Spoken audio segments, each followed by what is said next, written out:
రైతాంగానికి సేవలు అందించడంలో కృషి విజ్ఞాన కేంద్రాలు ముందంజలో ఉన్నాయి. భారత వ్యవసాయ పరిశోధనా మండలి, తెలుగు రాష్ట్రాల్లోని ప్రొఫెసర్ జయశంకర్ తెలంగాణ వ్యవసాయ యూనివర్సిటీ, ఆచార్య ఎన్జీ రంగా వ్యవసాయ యూనివర్సిటీల పరిధిలో పనిచేస్తున్న కేవీకేలు రైతులకు విశేష సేవలు అందిస్తున్నాయి. సాగులో ఆధునిక సాంకేతిక పద్ధతులు రైతులకు పరిచయం చేయడం, శిక్షణా కార్యక్రమాలు నిర్వహించడం, వాతావరణ సమాచారం, పంటల యాజమాన్యం, చీడపీడల నివారణ, నూతన వంగడాలను రైతులకు అందించి క్షేత్రస్థాయి పరిశీలన చేసి ఫలితాలను రైతులకు తెలియచేయడం వంటివి కేవీకే ఆధ్వర్యంలో నడుస్తున్నాయి. ప్రధానంగా కృష్ణా జిల్లాలోని ఘంటసాల కేవీకే విశేష సేవలు అందిస్తుందని శాస్త్రవేత్తలు తెలియజేస్తున్నారు.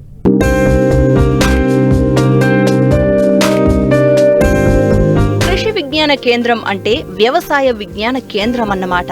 ఇది భారత వ్యవసాయ పరిశోధనా మండలి యొక్క వినూత్న సంస్థ. మొదటి కేవీకే 1974లో స్థాపించబడింది. 650కి పైగా దేశాలలో కేవీకేలు ఉన్నాయి. వీటికి ఐసీఏఆర్ నిధులు సమకూరుస్తుంది. ఐసీఏఆర్ ఇన్స్టిట్యూట్లు, డీమ్డ్ యూనివర్సిటీలు, ప్రభుత్వేతర సంస్థలు, స్టేట్ డిపార్ట్మెంట్ ఆఫ్ అగ్రికల్చర్ ద్వారా వీటి నిర్వహణ జరుగుతుంది. సంప్రదాయ సాగుతో నష్టాలు ఎదుర్కొంటున్న రైతులకు ఆధునిక సేద్యంతో అధిక దిగుబడులు సాధించేందుకు కృషి విజ్ఞాన కేంద్రాలు సహకరిస్తున్నాయి. నూతన సాంకేతిక పరిజ్ఞానం, సాగు రంగంలో ఉపాధి మార్గాలు చూపుతున్నాయి. ప్రదర్శన క్షేత్రాలను ఏర్పాటు చేసి కొత్త పరిశోధనలను రైతులకు చేరువ చేస్తోంది. రైతులు, వ్యవసాయ మహిళలు, గ్రామీణ యువకులు, విస్తరణ సిబ్బంది నైపుణ్యాలను పెంపొందించడానికి, సాంకేతిక అభివృద్ధితో ముందుకు నడిపించడానికి అవసరమైన శిక్షణా కార్యక్రమాలను కూడా నిర్వహిస్తుంది. ఆచార్య ఎన్జీ రంగా వ్యవసాయ విశ్వవిద్యాలయం యొక్క విస్తరణ సేవలు రైతు సోదరులకు ఎంత మేరకు మనకి ఆ సేవలు అనేది అందుబాటులోకి అందుతున్నాయి అనే వివరణ మీద ఈరోజు మనం చర్చించనున్నాము. ముఖ్యంగా చూసినట్లయితే ఆచార్య ఎన్జీ రంగా వ్యవసాయ విశ్వవిద్యాలయం ద్వారా మనకి ఏవైతే విస్తరణ సేవలు ఉన్నాయి అనేది ఇప్పుడు నేను చెప్తాను. మొదటిగా మనం చూసినట్లయితే ఈ విస్తరణ సేవ కింద 3 కేంద్రాలుగా పనిచేస్తున్నాయి. మొదటిగా కృషి విజ్ఞాన కేంద్రాలు, ఏరువాక కేంద్రాలు, వ్యవసాయ సమాచార టెలికాస్ట్ అంటే సమాచారాన్ని అందించే కేంద్రాలు 3 విభాగాలుగా పనిచేస్తున్నాయి. కృషి విజ్ఞాన కేంద్రం యొక్క ముఖ్య పాత్రలు చూసుకుంటే ట్రాన్స్ఫర్ ఆఫ్ టెక్నాలజీ అంటే అధునాతన యొక్క పరిజ్ఞానము రైతుల్లోనికి తీసుకెళ్ళి అది రైతుల చేత అవలంబించేలా ఈ కృషి విజ్ఞాన కేంద్రాలు అనేవి మనకి పనిచేస్తూ ఉంటాయి. రెండవదిగా ఏదైనా నూతన వంగడాలు లేదా నూతన విత్తనాలు వచ్చినప్పుడు రైతు క్షేత్రస్థాయి పరిశీలనలో రైతుకి ఇచ్చి ఆ క్షేత్రస్థాయి పరిశీలనలు అనేవి చేసి అది ఎప్పుడైతే మనకు విజయవంతంగా ఆ విత్తనం అనేది మనకు నమోదైందో అప్పుడు రైతులందరిలోకి కూడా ఈ విత్తనాన్ని తీసుకెళ్ళడానికి అవకాశం ఉంటుంది. అంతేకాకుండా రైతులకు మనకి ఈ స్థాయి అంటే క్షేత్రస్థాయి పరిశీలనలే కాకుండా విపత్తు సమయాల్లో అంటే ఏదైనా తుఫాను ఏదన్నా కరువు వచ్చిన సమయంలో కూడా ఈ శాస్త్రవేత్తలందరూ క్షేత్రస్థాయి పరిశీలనలు ఫీల్డ్కి వెళ్ళి చూసి రైతులకు ఆ సమయంలో తగు మేలైన యాజమాన్య పద్ధతులు అనేవి తెలియజేయడం జరుగుతుంది. అదేవిధంగా రెండవదిగా చూసుకుంటే మనకి ఏరువాక కేంద్రాలు, డాట్ సెంటర్స్ అంటారు. ఇవి ప్రతి జిల్లాకు కూడా ఒక్కొక్క ఏరువాక కేంద్రం అనేది ఏర్పాటు చేయడం జరిగింది.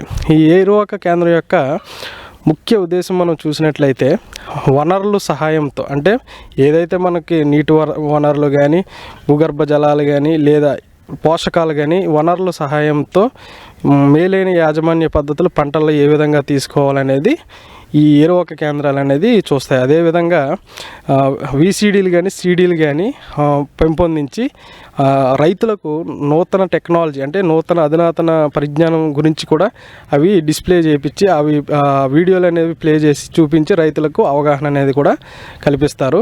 అంతేకాకుండా డయాగ్నోస్టిక్ విజిట్ సెంటర్ అంటే ఒక సైంటిస్టు డిపార్ట్మెంట్ వాళ్ళతో కలిసి డిస్ట్రిక్ట్ రిసోర్స్ సెంటర్స్ అంటే జిల్లా వనరుల కేంద్రం వాళ్ళతో కలిసి ఈ వ్యవసాయ పొలాలు అనేది వీక్షించి దాంట్లో ఉన్న లోపాలను, తెగుళ్లను అన్నీ గుర్తించి నూతన టెక్నాలజీకి సంబంధించిన ఎరువులు యాజమాన్యం కానీ, పురుగుల యాజమాన్యం, చీడపిల్ల యాజమాన్యం గురించి మనకి తెలియజేస్తూ ఉంటారు.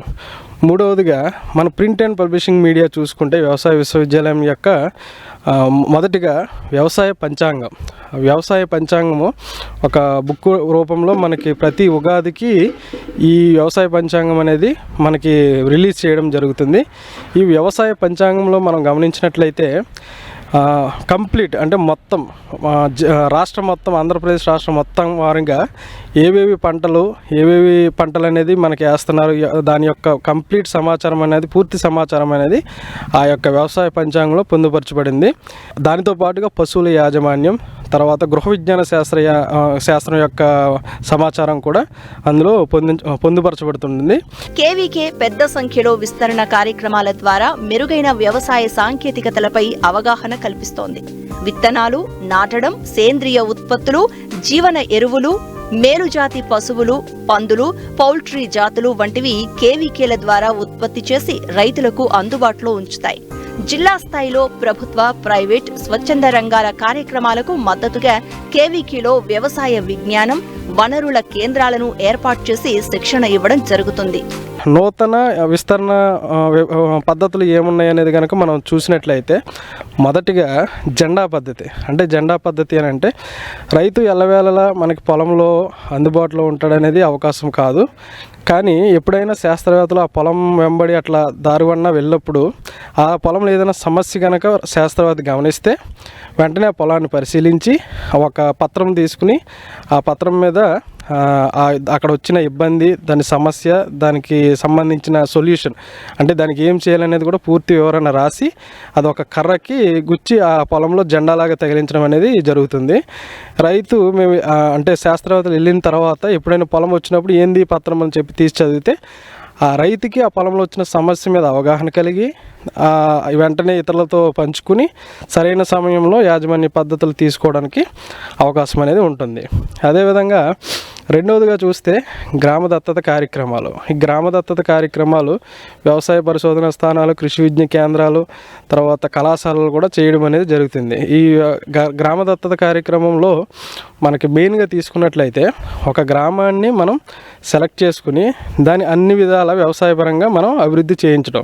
ఈ గ్రామ దత్తత కార్యక్రమంలో గల ముఖ్య ఉద్దేశాలు ఏముంటాయంటే క్షేత్రస్థాయి పరిశీలనలు, తర్వాత ఆన్ఫార్మ్ ట్రయల్స్ అంటారు, తర్వాత ప్రథమ శ్రేణి పరిశీలన, ఫ్రంట్ లైన్ డెమాన్స్ట్రేషన్స్ అంటారు. అంటే ఏదైనా కొత్త వంగడాలు వచ్చినప్పుడు మనం ఎంచుకున్న గ్రామానికి వెళ్ళి ఆ రైతులకు కొత్త వంగడాలు అనేది ఇచ్చి వాటి మీదనే మనం ట్రయల్స్, పరిశోధనలు చేసి అది సక్సెస్ అయిన పిదప అది ఇతర రైతులకు కూడా అవలంబించేలాగా సహాయము మనము చేయించవచ్చు.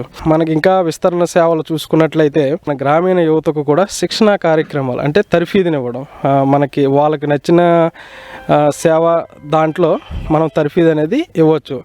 వాస్తవానికి తీసుకుంటే మనకి పుట్టగొడుగులు పెంపకం అని, లేదా వర్మీ కంపోస్టు తయారీ అని, అదేవిధంగా మనకి ఇంకా చాలా రకాల కోళ్ళ పెంపకాలని, ఇట్లాంటి విషయాల్లో ఇప్పుడు రైతులు దేంట్లో అయితే ఎక్కువ ఆసక్తి చూపిస్తుంటారో గ్రామీణ యువత, దాంట్లో కూడా వాళ్ళకి తర్ఫీదు ఇవ్వడం అనేది కూడా జరుగుతుంది.